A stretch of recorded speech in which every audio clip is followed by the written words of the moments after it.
bakongera kumubona n'ubundi ari kubwiriza kandi wenda minisiteri ifunze cyangwa se urusengero rwe rufunze?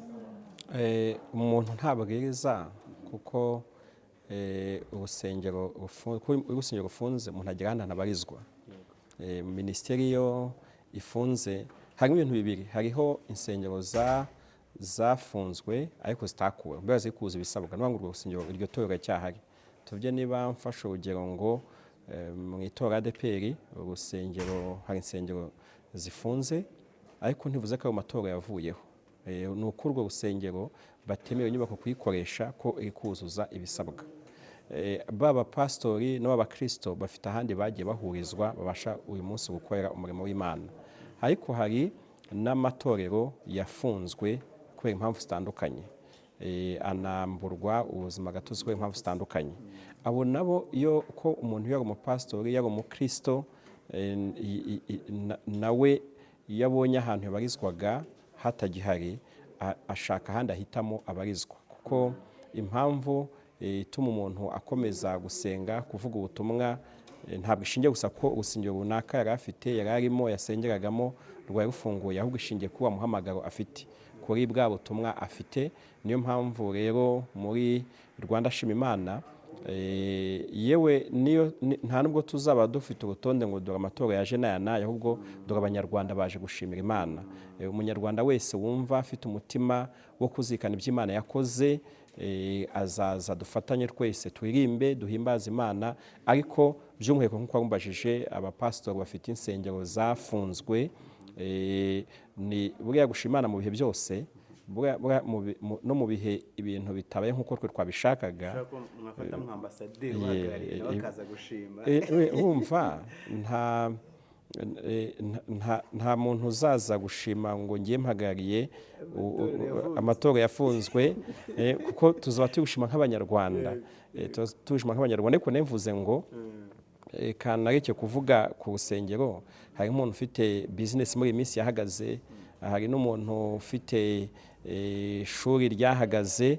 Nagarukaga ko n'ibintu bitameze nk'uko wabishakaga, none iyo ufite umutima ushima Imana bikubera impamvu yo kugaruka imbere yayo uje kuyishima, kuko iyo ushima hari ibyo utarabona ariko hari n'ibyo wabonye.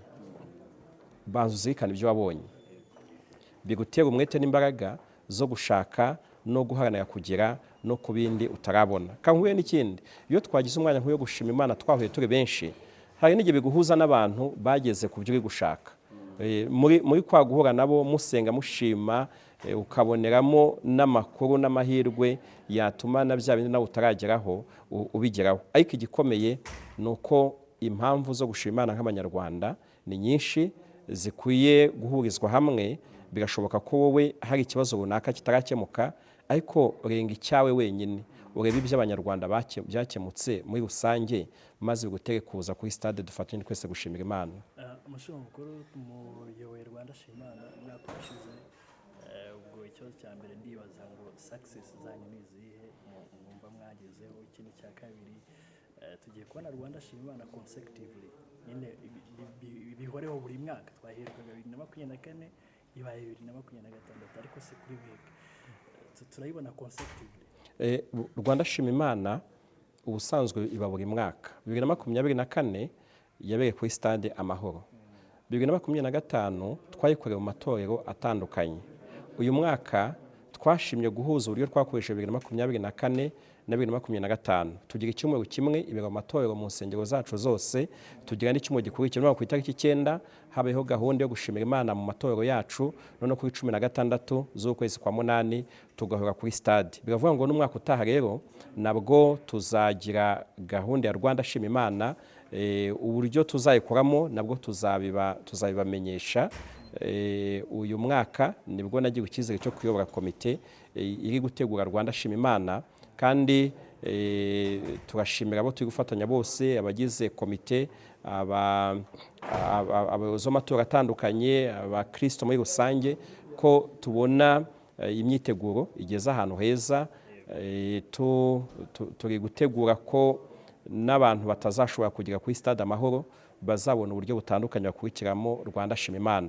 Ariko reka mbwira umuntu wese ko ntukwiye kwikurikiranira ahandi kandi waba ufite uburyo kujya kuri stade Amahoro. Mbega ntuzaba ari wowe ubura, ahubwo uzirikane ngo ubwo bateguye stade Amahoro ninde wayiteguriwe? Ni wowe twayiteguriye. Ni wowe twayiteguriye, witekereza ko arundi twayiteguriye, nta nubwo uzaba uri umushyitsi, ahubwo uzaba uri umusangwa. Rero ntuzatekereze ko arundi uzaza. Hari igihe uvuga ngo ubwo ari igiterane kinini izaba yuzuye sinabona aho njya. Oya, uzabona umwanya wawe urateganijwe. Wumve ko stade Amahoro yateguwe ku bwawe, kandi impamvu ni ukugira ngo uze ushimira Imana ibyo yagukorewe ubwawe, ibyo yakoreye umuryango, ibyo yakoreye itorero ryawe, ariko n'ibyo yakoreye igihugu cyacu cy'u Rwanda n'abanyarwanda, ngo tujye hamwe tubishimire Imana.